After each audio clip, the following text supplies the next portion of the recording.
Good morning, Radical Praisers. We're so glad you joined us again this morning to continue our conversation on bullying. Last week we talked about some bullying that went on in the Bible. We discussed the story of Joseph and how he was bullied by his own brothers. And we talked about the responsibility to not keep silent. And most importantly, to not participate in bullying, which includes laughing at jokes. This week, we want to continue the conversation with a little tougher question. And that's learning how to love bullies. I know, that's tough. Hey, but before we get into this week's lesson, let's take a minute to praise and worship our God.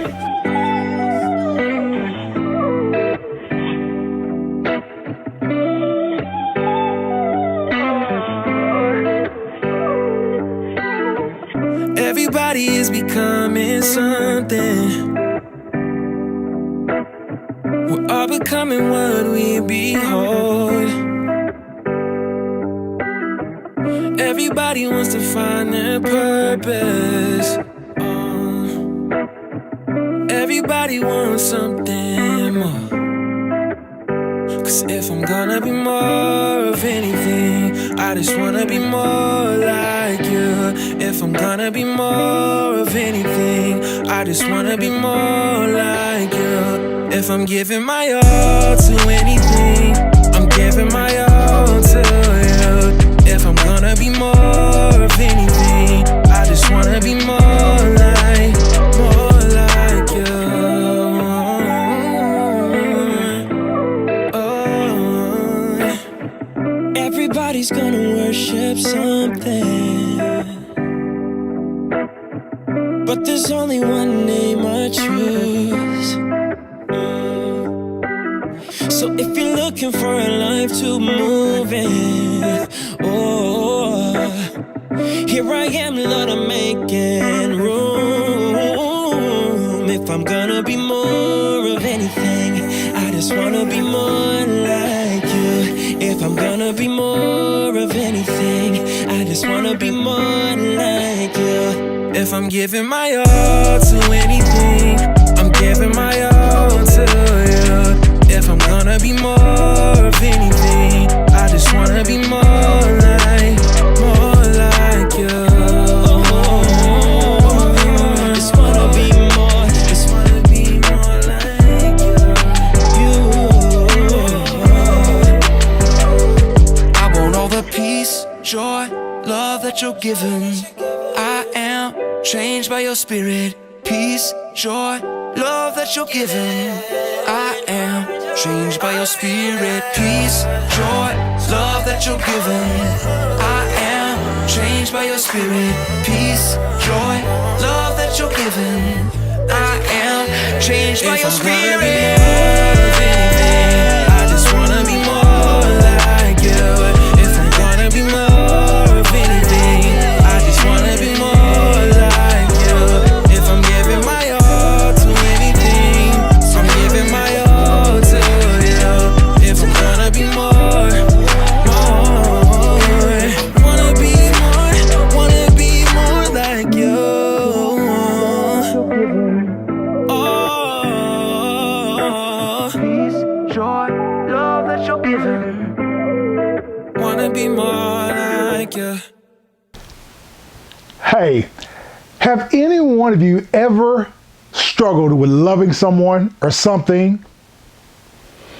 How about you struggle with loving school or struggle with loving yourself even?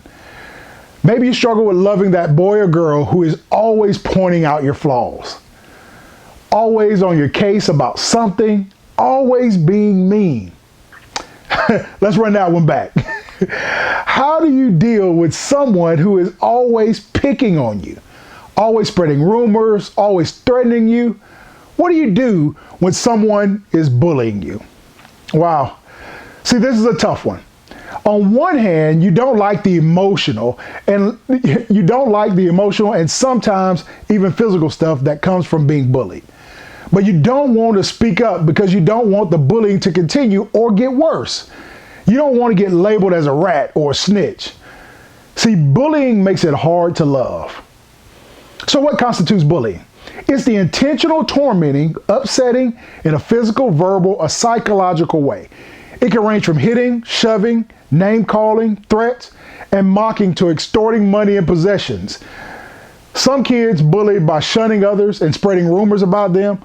Others use social media or text messages to taunt others or hurt their feelings. Any of this sounds familiar to anyone? Is any of this happening to you? Are you doing any of this to someone else?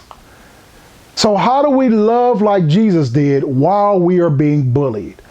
How did Jesus respond when he was persecuted? He showed love and even said, "Father, forgive them, for they know not what they do," while he was hanging on the cross. When people were intentionally trying to trick him into saying the wrong thing so they could get him thrown in jail or killed, how did Jesus respond? He remained calm, allowed the Spirit of God to guide his thoughts, and responded in love. What did Jesus do when he was betrayed by one of his closest friends? He allowed himself to be arrested and didn't fight back. You may be saying, but yeah, that's Jesus. He was perfect. But who are we trying to be like more and more each day? Jesus. We may never respond exactly like he did in every situation, but we can strive to. We also need to remember that all the persecution Jesus went through was for a purpose.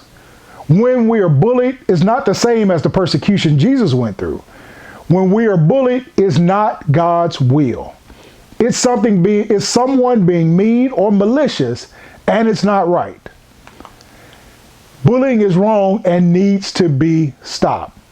So what do? One, we need to realize that first, bullying is wrong. Whether you're being bullied or you're doing the bullying. Just because you don't do things or act a certain way doesn't mean that you need to be teased. Just because you come from a certain family or neighborhood doesn't mean you deserve to be ridiculed. Just because you took a stand on a certain issue isn't justification for people to hurl insults at you on Facebook, IG, TikTok, Snapchat, or even in text messages. Hey, number two, bullying needs to be stopped. You really need to talk to an adult about what's going on. I know you'll be scared to open up and even admit that you're being bullied. I know you'll be afraid of what happens when the person who is bullying you finds out you told someone.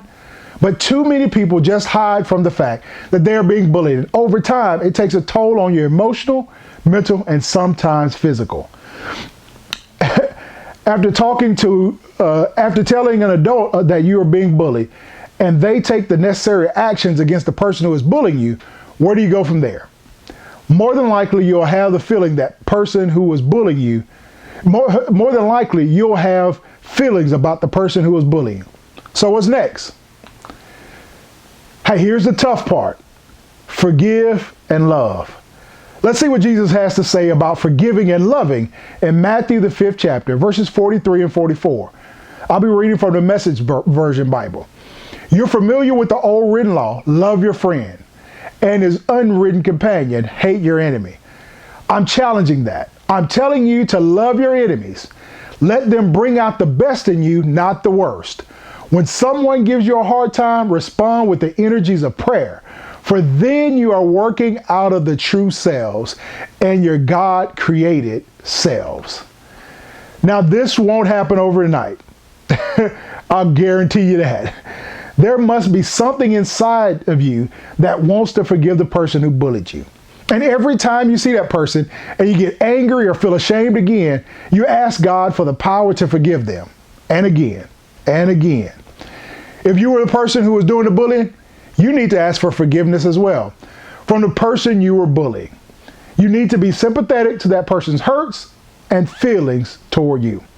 Hey, let's take a few minutes to watch a short video and let's come back and talk about it. I was 12 years old. I was 13 years old. I was 12 years old. I was 13 years old when I was bullied. When I was bullied, there were confrontations in hallways. It was pretty much directly face-to-face verbal contact. I was being called a name from my so-called friends. Some person that I don't know slammed my head into the locker and called me a chink. And they just walked away.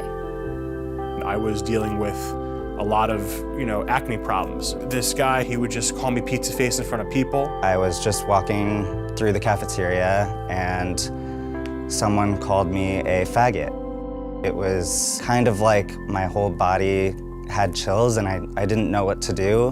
they all giggled and laughed. And it actually was a word in Cantonese, and I don't speak Cantonese. I think now I would say like, "Fei Mui." What they were calling me was little fat girl. This kid turned around to me with a Sharpie marker, and for all the classmates to hear, and it said, "Hey Zach, bend over. I want to play connect the dots with your face." I was so embarrassed when it happened. Bullies made me feel so bad about my ethnicity. Like, I really did internalize that. It made me feel like I wasn't as good as anybody else. I didn't really know what is friendship if the people that you think you're close to are laughing at you. It was something that was really heartbreaking for my mom to see. I remember she just always looked so sad for me because I was just being myself, and me being myself meant that I was being bullied. You just have this fear in middle school, in high school, that you're going to be called that for the rest of your life. Now it's a word that I look back on and I use it to see how far I've come. You know, I realized that that's not who I am. I haven't been that since I was, 13, 14 years old. No matter what people think, I can accomplish anything that I want. I was doing great things. I had great friends, a great family. I love my life, and I am more than just a little fat girl. That word does not define me. It never did define me. I'm so much more as a person. I could be whoever I wanted to be, and I was extremely proud of being Asian. I am great. I am happy. I am anything that I want to be. There's going to be a time where you realize that the thing that people target you for is actually your greatest asset. I recommend building a support system and help each other learn that you are more than those words. If you be yourself and you grow up to be who you want to be, you're going to be a great person no matter what. You are so much more than any of the words that anyone could say to you. See, bullying happens everywhere. School, work, online. Doesn't mean it's right or that it needs to be tolerated. The two primary reasons people are bullied are because of their appearance and or social status. Bullies pick on the people they think don't fit in because of how they look or how they act or what they believe. Christians may even be bullied for being Christians because we don't fit into this world. And we're not supposed to fit into this world.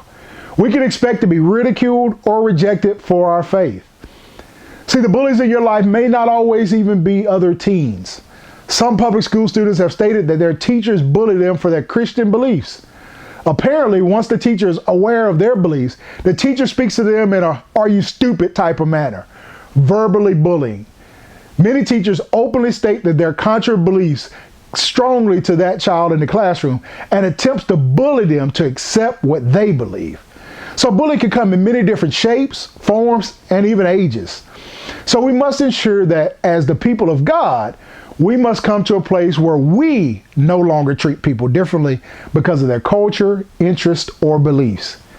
And we also need to be people of God who can love our family, friends, and the people who may have bullied us. But we can also do a few things to strengthen ourselves against bullying. One, you can increase your self-worth. It is a fact.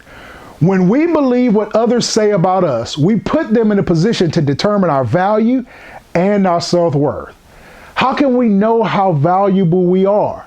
By looking at ourselves the way God does. We can only do that when we are in a relationship with Him and studying His Word.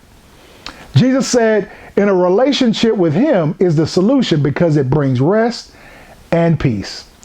Positive self-worth is based on knowing that I am created in the image of God, that I belong to Him, and my identity, my worth is in Jesus Christ.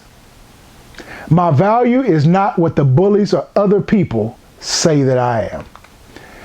The Message translation of Luke 12 chapter verse 7 says, so don't be intimidated by all this bully talk. You're worth more than 1,000,000 canaries. I don't know how much a canary's worth, but you're worth 1,000,000 of them. David even said, how precious it is for the Lord to realize you're thinking about me constantly. I can't even count how many times a day your thoughts turn toward me. And when I awaken in the morning, you're still thinking of me. That's in Psalms 139, verse 17 and 18. See, the confidence you gain when you focus solely on God and His Word will help to ignore the mean kids because you truly believe, I am a unique, beautiful person because I'm made in the image of God. You truly believe that I'm a good person. You believe that I'm somebody worth knowing. You'd like me if you knew me. Or, yes, I'm worth being your friend because I'm valuable. Hey, second way you can combat bullying. Take charge of your life with truth. Words have power to hurt us deeply. Often those words about us are lies, but we start to believe them. She's fat. He's got big ears. It's easy to start believing these lies, especially in this culture where appearance is highly rated. When we go along with the lies, it disables us from receiving the truth. Truth is only found in the pages of the Bible. Jesus is truth. He is the most reliable source for the truth. A wise man wrote a long time ago, "You, Jesus, are the truth which does not deceive and cannot be deceived. Every man, on the other hand, is a liar, weak, unstable, and likely to err, especially in words, so that one ought not to be too quickly to believe even that which seems, on the face of it, to sound true." See, we must ask ourselves who we are going to believe. A select group of people who are spewing things that aren't true, or God, who is truth. Jesus said if we follow him, we will know the truth and the truth will set us free. That's John 8 chapter, verses 30 through 32. See, the first truth every young person needs to grasp is he or she is a child of God the Almighty, made in his image, which makes him or her a VIP, very important person. You must pursue Jesus, coming to know him more intimately, then start to follow his will for your life. Then his truths begin to infuse our minds and our hearts. Then we're set free from worrying about what others think about us. See, truth gives you the ability to take charge of your life. Hey, the third way, and we've mentioned this several times, hey, just talk about it. Talking about a hurtful incident is necessary for our emotional health. We need to talk about the fears and frustrations that come with being bullied. I know from counseling young people and older people that if we stuff those feelings, they most surely will surface later in a negative way. Ask God to help your family become closer so you can express your feelings more. If you can't with your family, talk to a guidance counselor or youth pastor or youth leader or teacher, anyone who can give you the support you need. Hey, and finally, talk to God. Pray. God can give us wisdom about what to do and say. He can give us peace when others are mean. See, we need to remember Jesus has been through what we face today. 2 verses to memorize are, Jesus said this in Luke 16 chapter, verse 33.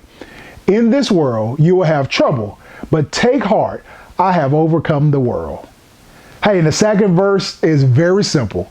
Philippians 4 and 13. I can do all things through Christ who strengthens me. See, when you're walking with Christ, you can stand strong against bullies.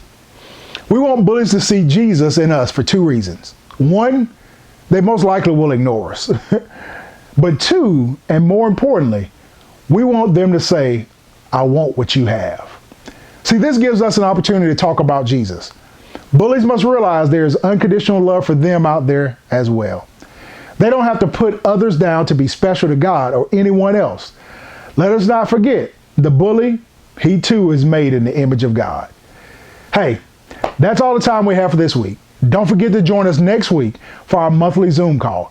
And no matter what's going on, remember, God loves you and we do too. Love you. Have a great week. Peace.